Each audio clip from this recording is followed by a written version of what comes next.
A little bit quickly about me. So as I said, I'm a fundraiser. I focus on helping organisations with grants, trust and foundation income. So very much about bid writing, which is a lot of what these sessions are going to be about. Sometimes I work with organisations who do quite a lot of that type of fundraising, but want to look at other avenues, which is kind of what we're talking about today. And then underpinning everything is about your relationship with those funders, regardless of whether they're an individual or a trust. So I'm kind of always talking about how to improve those relationships, because fundraising is about people. It's about people giving to people. And sometimes because it's about money, we kind of forget that it's about relationships.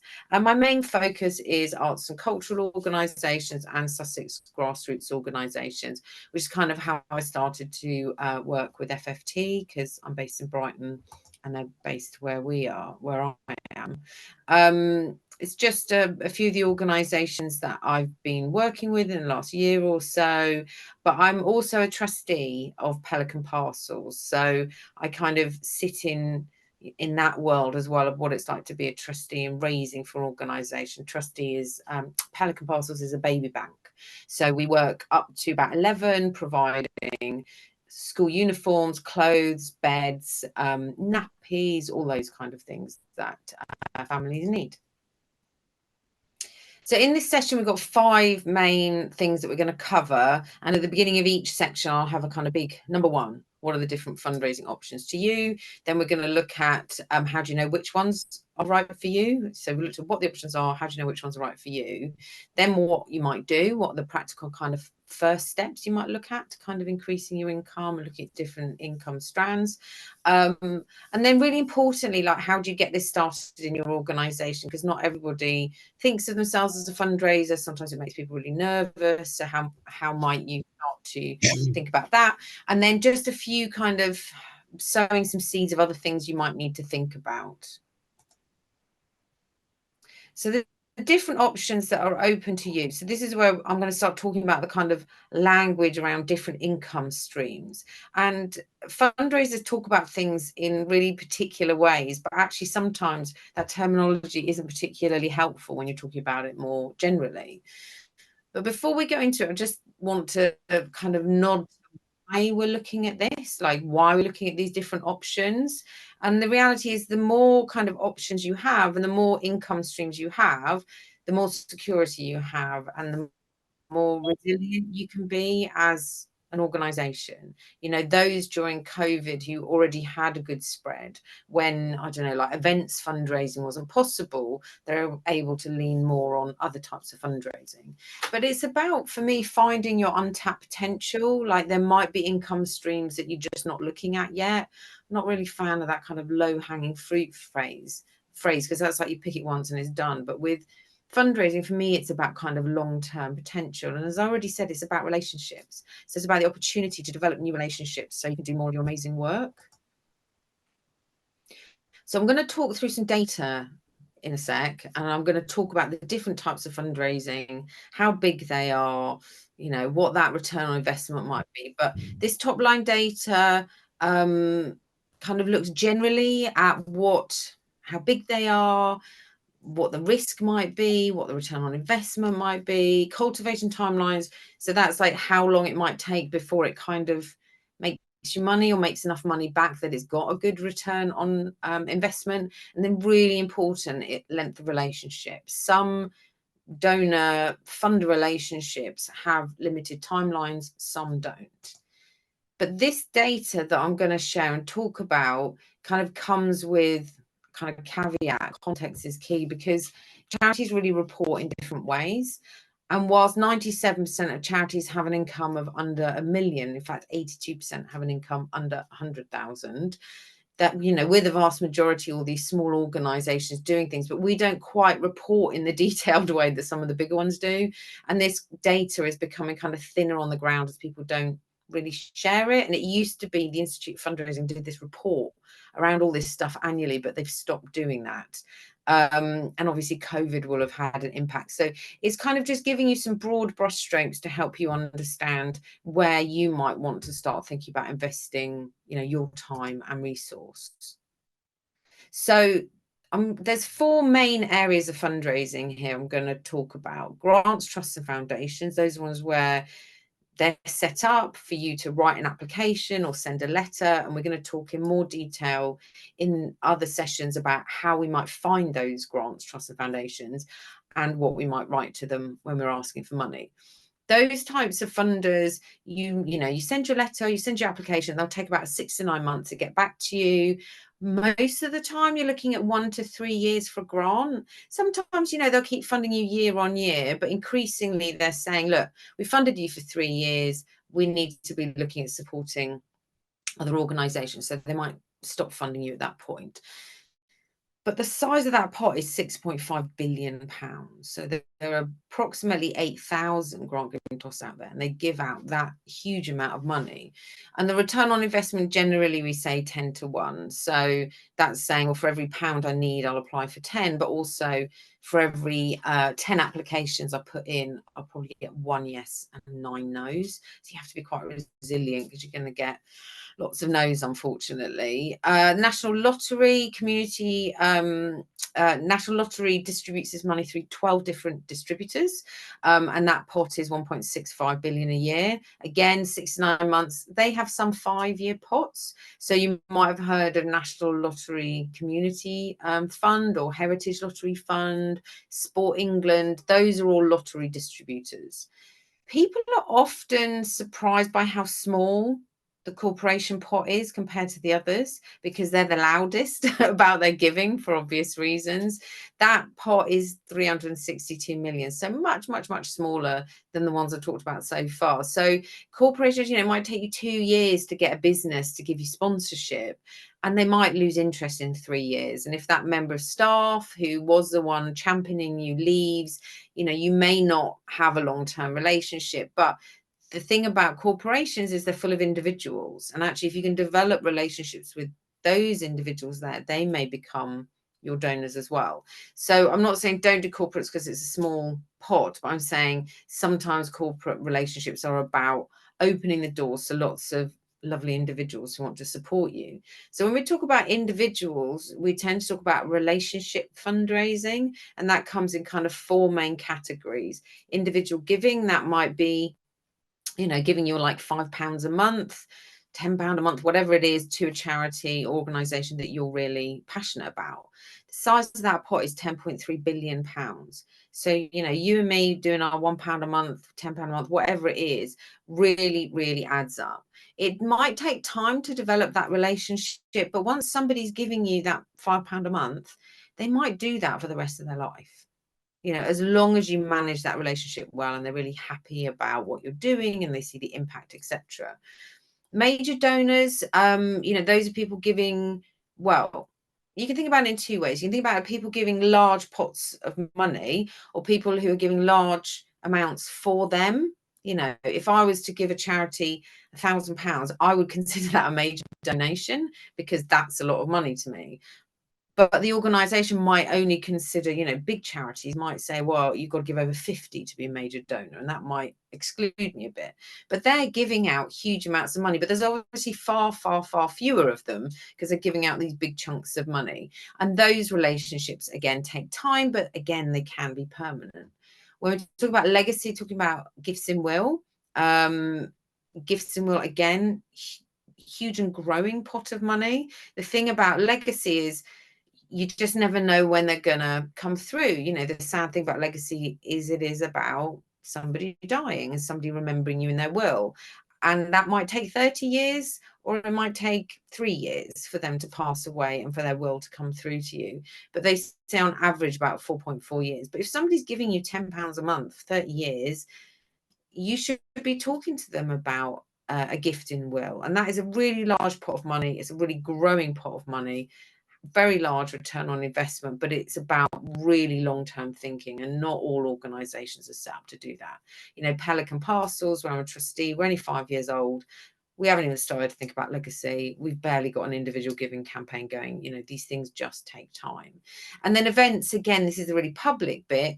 We think of that as being really big, people running marathons and bake sales and blah, blah, blah.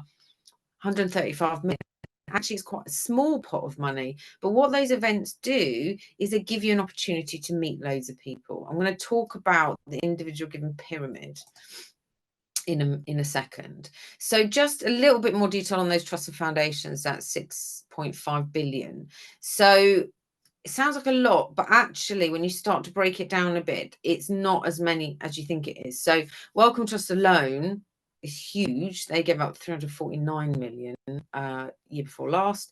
The top 10 give out of that 6.5 give 1 billion, and the top 300 give almost half of that money. So whilst there's kind of tens of thousands of trusts and foundations, there's a really significant, I guess, like any sector, sitting at the top there. And I'll talk more detail in the research session about the list of those 300, how you analyze those, and that kind of thing. And I very much see lottery as sitting within that kind of trust and foundation pot, because you can apply to them in the same kind of similar way. So the individual giving pyramid, I just wanted to mention this in a little bit more detail. So what organizations tend to think about is this kind of universe of prospective donors. And I'm going to talk in a little bit more about how you might work out from that kind of massive base of human beings out there, who might be the ones who'd be interested in your supporting your work. And people who work in individual giving, as I said, my expertise is trusts and foundations. They're looking to kind of take people on a journey. So they're looking to say, okay, you've given once, maybe you gave a one-off donation because you saw, something on our social media, or you gave to somebody's birthday campaign, or, you did a bake sale or something. How do they then move you to wanting to give a regular gift, giving your £5 a month or whatever? So what you'll see is charities doing things like, you tick the box, say receive further information. They'll start to send you information about what the impact of regular donation can be. They'll send you stories. If you tick the box for mail, they send you loads of stuff in the post, but increasingly they're doing things by email. And then once you become a kind of regular donor, maybe you'll give, you've renewed a new year, they might start to talk to you about what that consistency. So if you give £5 a month over 5 years, that adds up to quite a significant amount that can do really interesting work. And so they'll start to talk to you about, could you introduce us to other people? Do you want to look at doing this kind of giving? And then they might start talking to you about major gifts. So behind this, a whole load of work might be going on to work out, who's giving £5 a month, but actually might be able to afford to give more. So they might be doing wealth screening and looking at people. But actually, really, they're just having conversations with people like £5 a month can do this, but actually, if you gave us £7.50 a month, it could do this. And so they're constantly talking to you about increasing your gift size. And then, they will start talking to you about gifts in wills. They will, say that, do you have a will? Have you thought about what you might do? They're very much saying, once your family's okay and you've looked after your loved ones and everything else, what might you do with what you have left? Some people might be cash poor but asset rich, which might mean that actually when they pass, they can give you a property and that kind of thing, but day to day they don't have much cash. It's all locked up in that asset. So sometimes the gift in a will is a property, and sometimes it's money. So it's showing that you're open to receiving those gifts in wills. And if you're looking at developing individual giving, the large charities invest huge amounts of money in this. So there's a lot of information on their websites about what giving a one-off donation, giving regular donation, gifts in will. So if you're looking at developing those, I would very much go and have a look at some of those bigger charities and just see how they're asking, what the message is. But as the size of the gift goes up, you can do more with it, but the number of people, that's the reason it's a pyramid, the number of people goes down. And so you need to try and look at the kind of widest base possible so that you may achieve, a gift in your will at the end of that. There's a couple of other options I just haven't mentioned in terms of income.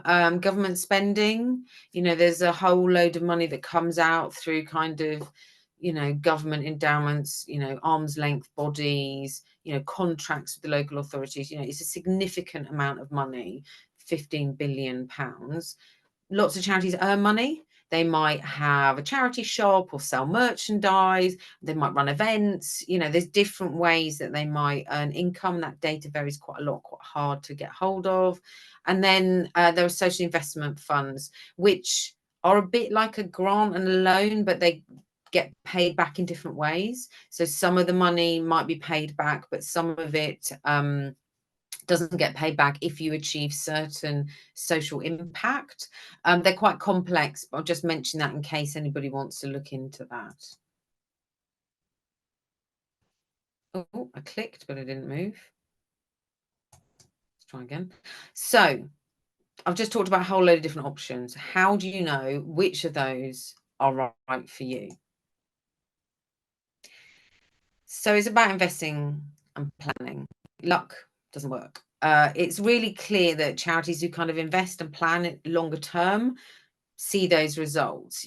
Quite often I have people say, well, can't you just start an ice bucket challenge? Well, the reality, ice bucket challenge and kind of Captain Sir Thomas More phenomenon in terms of fundraising and those types of transformations are really, really, really rare. And let's face it, those organizations were ready for that.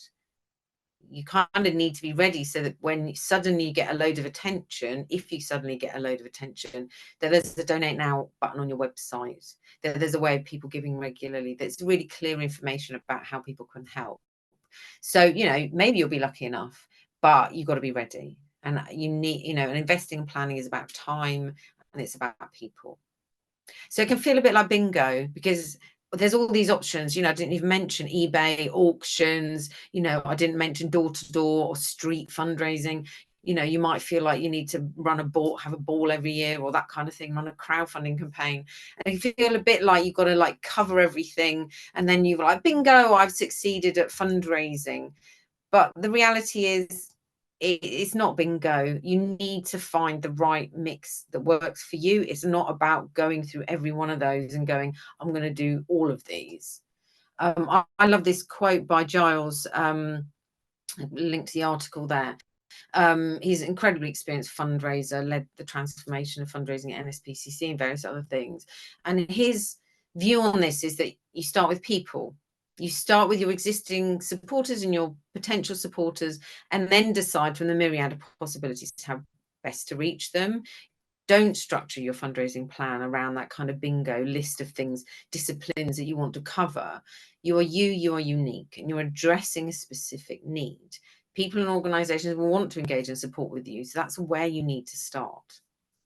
And that's what I'm going to talk about next.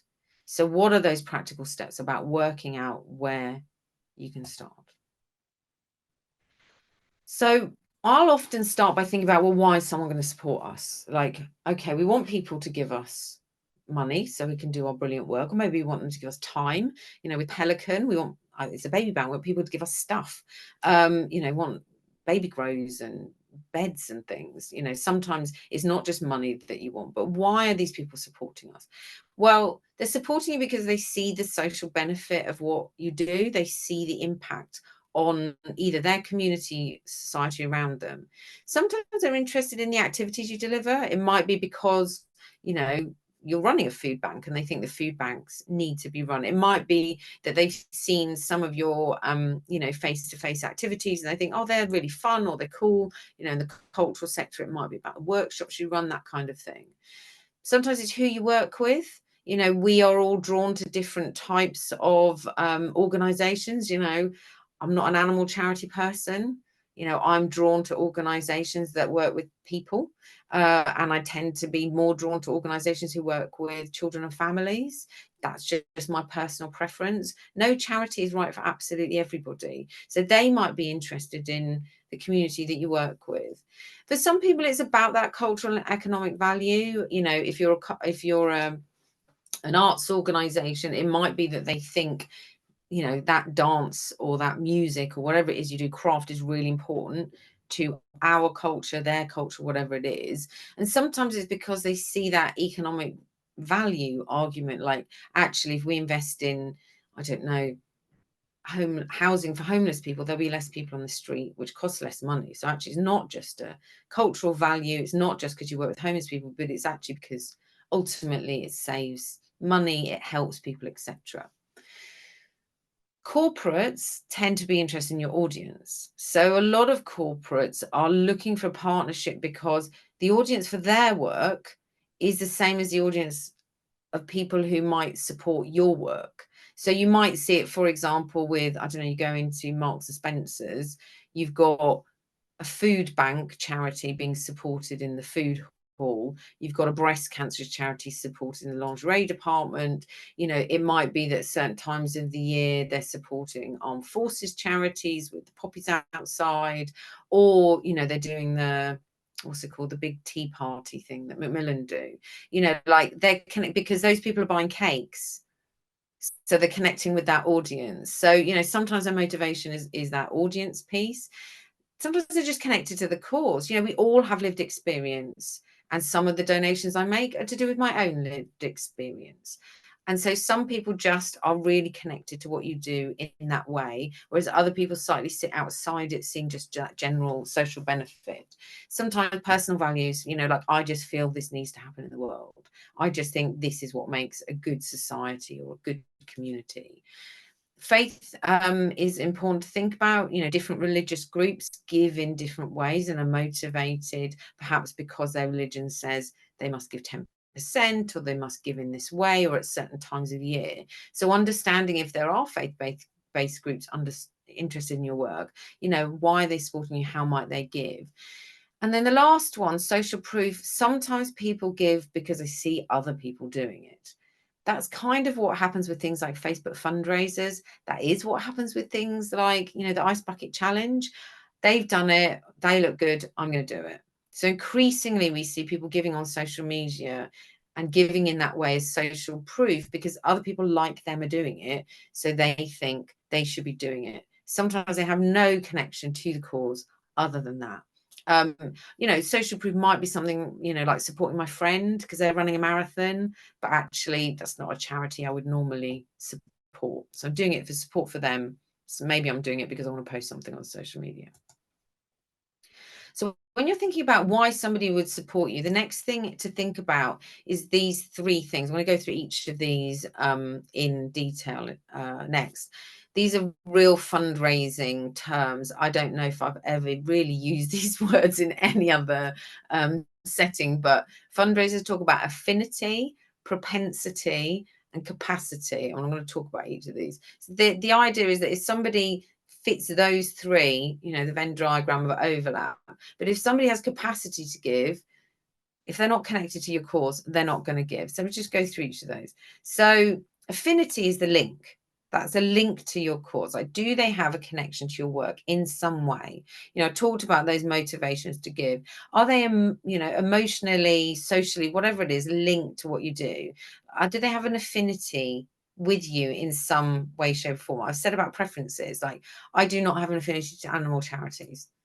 There's just no point talking to me about them. I'm a human charity person. So you're finding that connection, you're finding that affinity to your cause for whatever that might be and whatever reason they might be passionate about what you do. Sometimes the affinity is you, that they're connected to you and they're really encouraged by what you're doing, and you create the affinity to it because you get them to understand the impact and power of what you're doing. So with the affinity, your real affinity, you're trying to find that connection. So it's about a link. Propensity is about inclination to give. So do they already give to similar causes? You know, if they might have an affinity, but they're not actually inclined to give. So I might have a connection, but I may not be inclined to give. So are they giving similar causes? Do people give in different ways? You know, sometimes you might be a member or, you know, of a theatre or something. You might give a regular donation to an organization. It might be, you know, if you're corporate, you're giving percentage sales. So think about the inclination to give is thinking, well, if what they do is give a percentage of sales of their company, there's no point going to them asking them, you know, to give in a completely different way. So there, you know, we have kind of, again, our preferences about the way we might like to give. And then some people like to give loud and proud, really loudly, and everybody wants to know about it. And other people want to give quite quietly. So it can be harder to find out about some people and what their inclination to give is. But that's where just talking to people who seem interested, talking to people who might have given a one-off donation, you might find out a bit more about that. And also being really clear that people can give anonymous donations if they want to. They don't always have to give these massive gifts, massive, you know, plaque on the wall, song and dance type donations. So think about their inclination as well as their link to the course. And then finally, of course, capacity, ability to give. How much have they got? How much might they be able to give you? And of course, gifts don't all come in cash. You know, sometimes it's time, sometimes, as I said, it might be property, it might be assets. Sometimes actually what people can give you is connections to a load of other people. They may have really good networks and connections, but not actually have huge amounts of ability to give cash. And then it's just thinking about how they can give within that, like their ability to give might be personally, but it might be locked into their company or charitable trust. Now, I don't know about you, but I quite often have conversations with people. They're like, well, you know, Bill Gates gives loads of money. It's like, yeah, he's got a massive ability to give, but he literally has no propensity or affinity with what I do. So we get very focused on this ability to give. And I'm not saying don't think about it, but you kind of not going to get a donation from somebody who's not in some way interested in or linked to your cause. So that all sounds great, right? Oh God, you know, there's all these people out there, but how are you going to find these people, right? You know, there are millions of people in this country. So, oh, just before, sorry, these slides should be the other way around. You know, people can wear many hats. You know, I mentioned before about that capacity. People might be able to give in different ways. Just remembering that sometimes somebody might be, you might meet somebody as a trustee of a grant giving trust who's giving you a grant, but they might also work somewhere where they have a completely different charity as their charity of the year. They might like to, you know, do the London to Brighton bike ride, so they support British Heart Foundation. They might volunteer somewhere else where they give their time. They might do regular monthly donation to the local hospice because they helped a family member, and might have a completely different charity in their will. You know, historically, fundraisers thought about people as like being one in one box. If you give to that, you'll never give to anything else. But the reality is, we do lots of different things. We have many parts of our lives. So, you know, if you're talking to somebody who appears to, you know, be interested in what you do, because of one aspect of what they do, they may be able to give in other ways, but they may just say, this is the only way I can give. So we don't kind of sit in that one box all the time. You know, we might be wearing lots of different hats, and those might change over time. So who are these people? Sorry, slides are the wrong way around. So when we're looking for who, this is where we might start doing what's called network mapping. So this is looking at the people that you have around you, or kind of ones you want to have around you in terms of supporting your work. So you're thinking about kind of who you know, who they know, and who you kind of want to get to know. So you're thinking about those kind of, you know, concentric circles. You see it a lot in LinkedIn, don't you? Because they're like a first connection or second connection, third connection. You know, sometimes when you're trying to get to somebody, you might be looking at who you know in common. So starting with kind of current network mapping, like who already supports you. And I think it's really useful to think about them in their kind of different categories. So you might already have somebody making donations. You might have a whole load of people who regularly share your content on social media, who, you know, seem to engage, always click open that newsletter, you send them whatever it is. So just think about who's in your network, your staff, your trustees networks, the organizations that you work with. You know, you might use a regular supplier for your printing, for example. Like, do they support a local charity? Like, so thinking about all those people kind of currently in your networks, and who are those stakeholders? So it's not just the people you work with, it's all the people who make your work happen. So you're really trying to look at your connections in the widest possible sense and thinking about who those people are. But are you managing those relationships well? You know, I talked about fundraising as relationships. You know, somebody gave you a tenner, but you didn't say thank you. You didn't acknowledge the gift. You know, you need to be honest about how you're managing those relationships, because, you know, we all know, like, you go to a restaurant or you go somewhere and you get bad service, you know, you're going to tell people. But you go somewhere and you get good service, you don't always tell people, but then you're probably going to go there again. So, you know, be really honest about how you're managing those relationships. And that's not to say if you feel like you broke a relationship that you can't fix it. I worked with an organization last year who hadn't reported for 3 years to one of their key funders, just because they changed, people had changed roles and it got dropped by this person, it's supposed to be done by then, it didn't get done, blah, blah, blah. Wrote to the funder, apologized, submit the reports, had a call, asked if they could go in again. They did, and got 3 years more funding. So just because you feel like you've broken a relationship doesn't mean you can't fix it. But you need to be super honest about, are you managing those relationships well? Network mapping, new people. So can those people you already know introduce to other people? So do you know who they know? Can you have conversations with them about who they know? Where can they potentially make those connections to other people? Could they host an event where they bring people along that they know? Could they invite people they know along to things that you're doing, that people you haven't met before? How can you use the current people who are already like big champions of your work to kind of make more connections? And then you might want to think about who you want to reach. Like, we know there's this local business and we think they're going to be really interested, or we know that person, donated to someone else and, talked about really similar causes. Like, how do we reach them? And that's where you might be looking at your current networks to say, well, you might be saying, okay, who do you know? But then, do you know this person? Like, how do we get there? LinkedIn is really interesting for that one. It's like, we're trying to get to, I don't know, at Pelican, we're trying to get to people who make nappies all the time. So we're always looking in our networks, like, every so often we look at our networks, like, do I know anyone who works at Pampers? Do I know anyone who works at these places? And I see whether I've got any first, second, third connections. And if it's a first connection, do I know that person well enough to say, hey, can you introduce me to them? So far not. Mainly we get nappies from, Asda and Co-op and Tesco's. But sometimes I'm like specifically trying to reach people. And then just really thinking more generally, who else might be interested in you?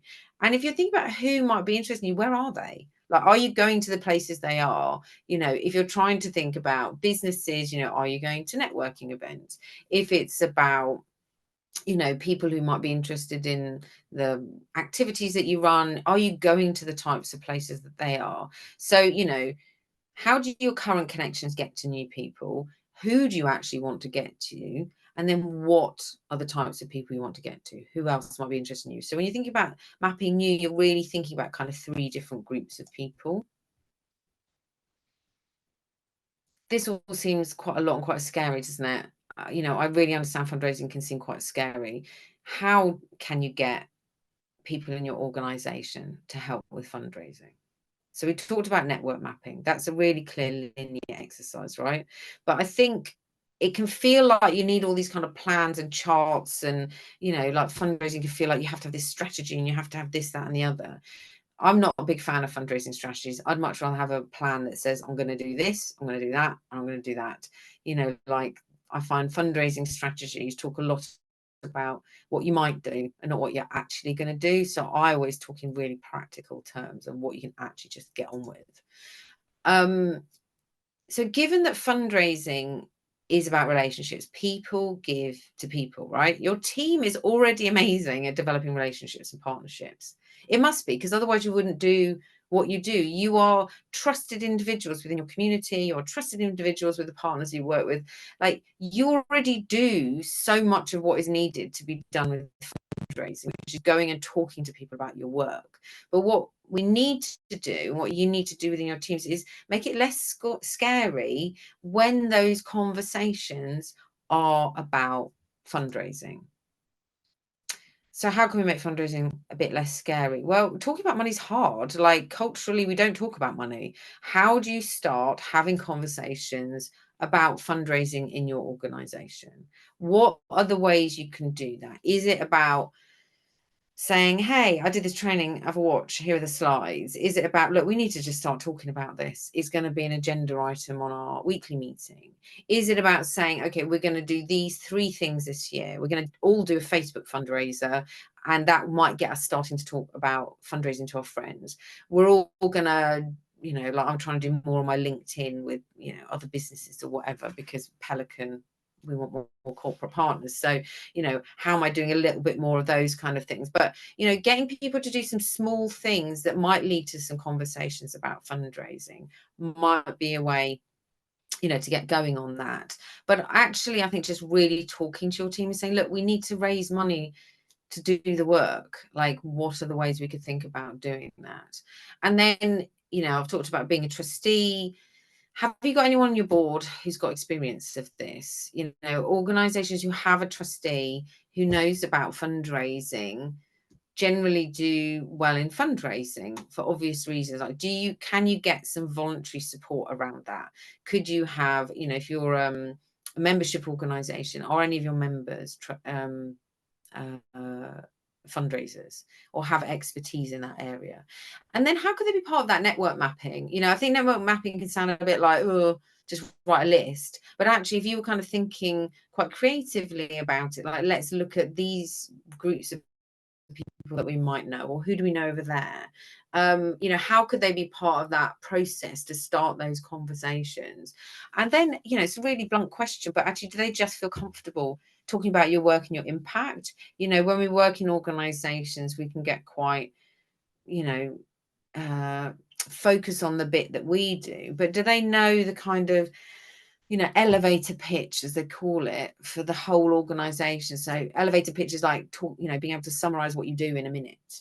You know, like, can you do that really clearly and easily? And the best way of doing that is just to practice. Like, you might work together with your team to say, okay, well, what if we're talking to somebody the first time, what 3 things do we want to say? What 3 things do we want them to remember from this conversation? So do people feel comfortable talking about your work, its impact, who you work with, etc.? So it might be about spending a bit of time just practicing talking about the organization. And when you're really comfortable about that, how you might then turn that conversation around to fundraising. But I just talk to them about what they feel comfortable doing. You know, if different people feel comfortable doing different things. Some of them actually don't have a problem asking for money or talking about it, but feel less confident actually talking about the work, and vice versa. So how might they work together? And you're not asking everyone to do exactly the same thing. You know, we all are interested in different things. We all might tell different stories, but we all might ask in different ways. So what do they feel comfortable doing? So you're not saying one size fits all, you all have to do it in this way. And I think that's really important, because then it just doesn't come across as authentic. Because if you're forcing everyone to do the same thing, it's not going to feel natural to them. So it's really important that your team feels like they can do it in their own way, as long as they feel like they've got the information, the basics to do whatever it is you're, you know, kind of empowering them to do. And finally, just some other things to think about, just to kind of park with you, but not really go into massive details about, but just a few other things you might need to think about. Ethical fundraising policy. Organizations need to think about how you make decisions about who you accept support from. So there are people who may want to give you money who it might actually be damaging to your organization. For example, we've just seen, you know, Russell Brand being taken off as a spokesperson or, you know, ambassador or whatever for an organization that supports vulnerable women. Like, having received money from him in the past is kind of fine, because you have an ethical policy that says, well, we vet people.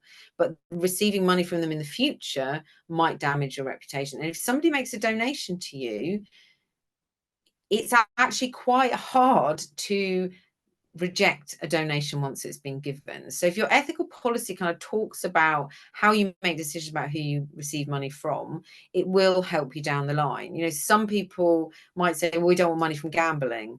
So, okay, well, will you have money from National Lottery? Would you take money from the Denise Coates Foundation? Like, how are you setting those kind of things about what you will and won't do, so that if you receive a donation or you're doing research about someone, you make sure you're not getting money from somebody who might damage what your reputation is. Obviously, it starts to get loads more complicated with large charities who are making like investments or whatever. But just in really basic terms, like, what kind of donation might damage your reputation or damage relationships with people you have? How are you going to make decisions about who you will and won't accept money from? Tax efficient giving. If you are a 40% rate taxpayer, when you give money, you probably don't know this because I don't think any of us are 40% tax rate paying people. But when I discovered this, it was like, how does that work? So if you give £10,000 and you're 40% tax rate payer, you get a kickback. So you get like a few that grand back. This is a slightly old figure. I think it might be more like 8. But 10k donation only costs you 7.5. So if they really intend to give you 10, they probably need to be giving you more like 12, because that will only cost them 10. And if you're registered for gift aid as a charity, 10,000 donation plus gift aid obviously is not as much as a 12,000 plus gift aid. So if you start looking at major donors, you do need to understand tax efficient giving for people who have lots of money. As I say, not my expertise. I'm not a 40% tax rate payer, so don't exactly understand all the ins and outs. But if you're looking at that type of fundraising, you need to be thinking about that. And then I talked about relationships before. So in fundraising, we'll sometimes talk about stewardship or donor journeys. So if you're looking around training or other things you want to Google, this is the terminology that they use. But have you mapped how you're interacting with people who've made a donation? So if people have made a donation, what happens next? Are you thanking them? Are you asking them to make another donation? Are you inviting them to events? Like, what are the touch points, interactions? So, you know, you don't go on a first, you know, meeting with somebody and end up, you know, suddenly 10 years down the line having worked together. There's all those different steps in working together. Relationship might be like you send them a bit of information, you follow up with something else, you know, you go and speak at one of their events, you know, that it's not just day one and suddenly 10 years. There's a whole load of things you could be doing, touch points with people to kind of make that relationship feel special, whether they're a donor, a trust, a foundation, or just, you know, it's how we work as humans, isn't it? We develop relationships. So have you thought about the different places you might be able to bring your donors to see your work or understand your work? Is it the newsletter? You know, there's loads of different ways you could be thinking about that, but you just need to be super careful that you're not asking for people for donations, getting donations, and then ignoring them. Like, you need to be developing those relationships. I mentioned about having a trustee who is a fundraiser, but is your board on board with fundraising? You know, I so often see organizations where they don't have anybody who actually understands how to support the team or support you in doing this work, like, or understand the investment. You know, I talked about that return on investment and those timelines. Like, I see too many organizations where they're like, well, we tried individual giving, it didn't work, so we stopped. I said, well, how long did you try it for? 6 months. We put loads of stuff on, you know, Facebook and it didn't work. It's like, well, data shows it takes 3 years on average to get an individual giving program going. And you need to do a bit more than that. So do you have anybody on your board who's making decisions about how you're spending your money, who understands these things? So, you know, when they're making decisions about how to invest in fundraising, do they really understand fundraising, or are they just seeing as that bottom line thing? So they don't necessarily have to be a fundraiser, but maybe experience of fundraising, maybe working in another charity or organization. And some people don't want to commit to being on a board, to being a trustee, but they might be part of a subgroup or a development committee. So it might be that your board decides to set up a fundraising subgroup, and you can invite people onto that subgroup who have fundraising experience but maybe don't have capacity to be a full-time trustee. So there, you know, there's other ways of getting experience and skills onto your kind of decision-making group who understand fundraising. Gift aid. This is a little bit more, I guess, about tax efficient giving, but if you are a registered charity, are you up to date with your gift aid claims? You know, you can claim gift aid for the last 4 years. So if you haven't done it, go back and do it. You can also claim gift aid on what they call gift aid on small donation, gas dads, which bucket shaking. So if you do bucket shaking in your events, in your registered charity, you can claim gift aid on those buckets up to £8,000 worth of donations in buckets, so that's be £2,000, but per year. So again, you can go back 4 years. So if your bucket's shaking, you're claiming that gift aid, and is your statement up to date? What you don't want with gift aid is every year to have to go back to people. You need a statement that says, we can claim gift aid on all your previous, current and future donations. So making sure that you're not having to redo all that gift aid work. But obviously gift aid only counts for registered charities. You can't claim gift aid as a CSC or a CBS. These are my details, so you can keep in touch. My email, Twitter I'm not using so much these days. It's not called Twitter anymore, is it? I've got a website, there's resources on there, you know, articles, links to things. I've mentioned LinkedIn, I'm on LinkedIn. But you know, you can stay in touch. I've always got more sessions coming up, but if you want to stay in touch, those are my contact details.